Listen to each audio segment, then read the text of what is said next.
What the fuck is this piece of shit? This is The 12 Labours of Hercules II, the Cretan Bull. This is my game of the year right here, boys.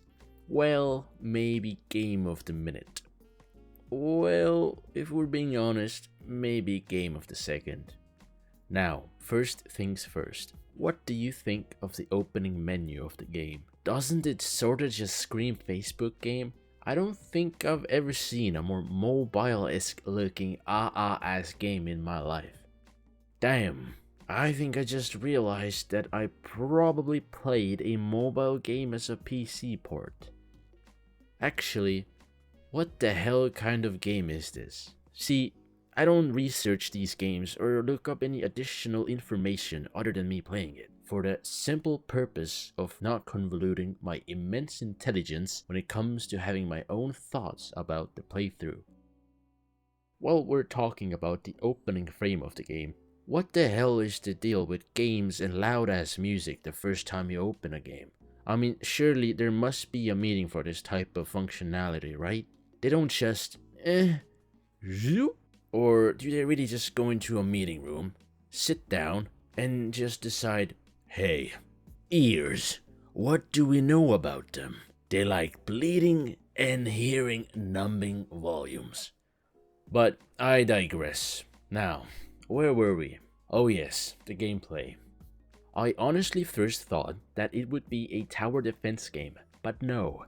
I don't even know what to call it. To me, it reminds me of games a little like Rise of Nations and the Age of Empires, where you can move your people around to gather resources for more stuff and upgrades. And it also reminds me a little of Cookie Clicker. The game is probably a hybrid of the two in some ways. Now, to be honest with you, I might even have carpal tunnel from just slapping my mouse around to gather stuff, which really reinforces the idea that it might be a mobile game.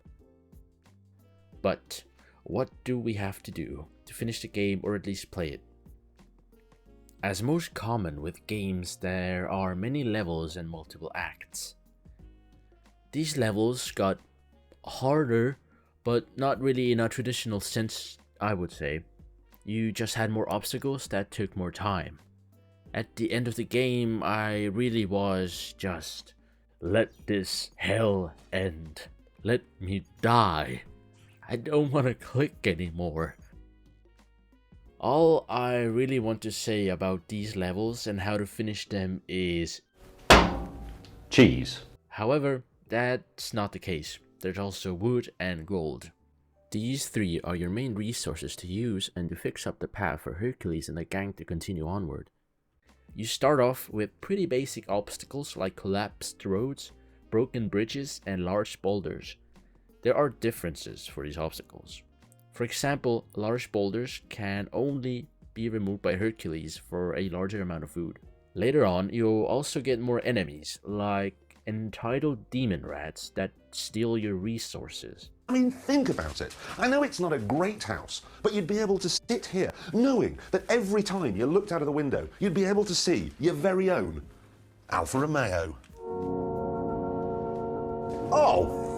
Minotaurs that can only be gotten rid of Medusa by hiring her for gold. Burbs that can be eaten with gold and cheese when hiring a Pegasus. And ghosts that can be sucked up by Cerberus when you pay the dog money.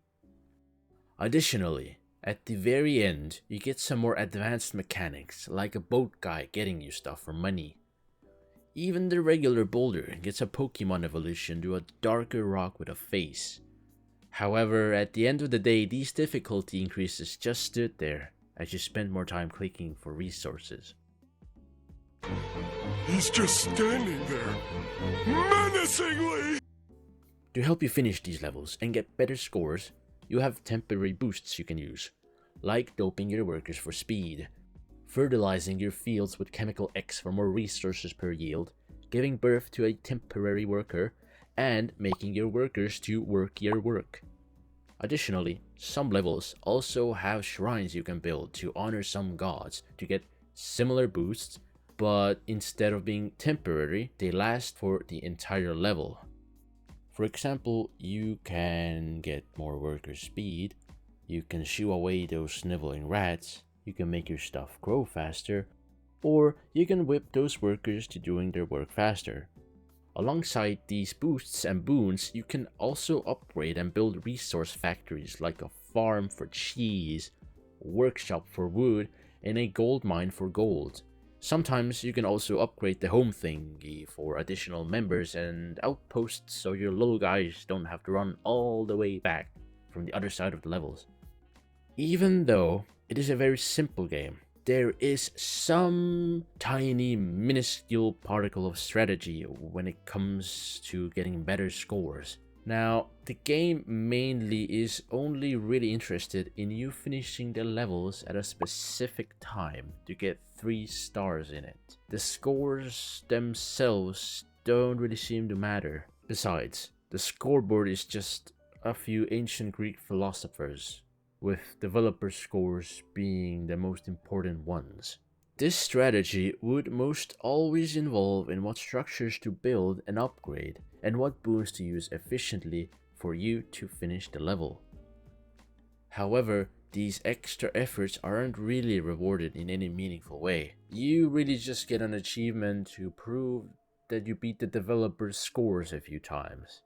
As a bonus thing to do in the game, you can A, finish all the achievements, and or B, collect all the puzzle pieces to unlock puzzles which you can solve to unlock bonus levels. Nope. Nope. Speaking of meaningfulness, this game didn't really have any for me. It didn't have that oomph when compared to, for example, let's say, the previous game I played, Enclave. The levels are all pretty much identical, aside from a few different obstacles.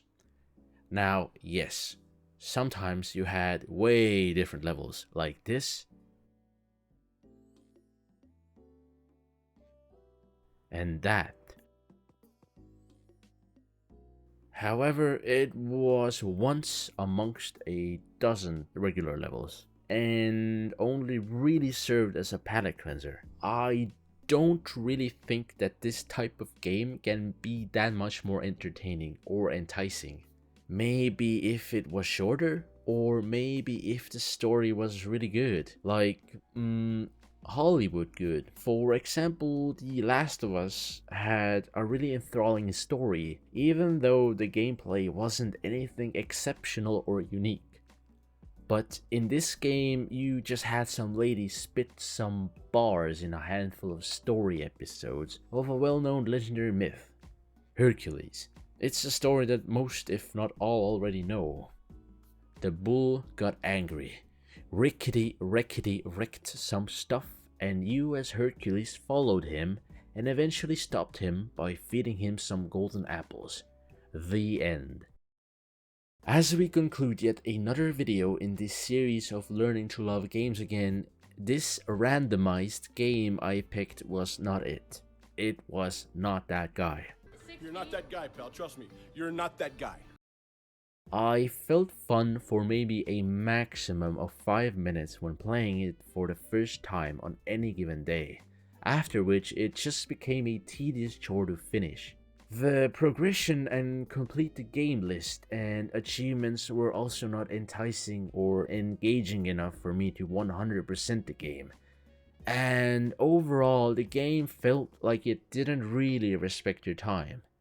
The levels were mediocre and just became longer as the story progressed, which as a result just started to hurt your hand. I, for one, thoroughly did not enjoy this game.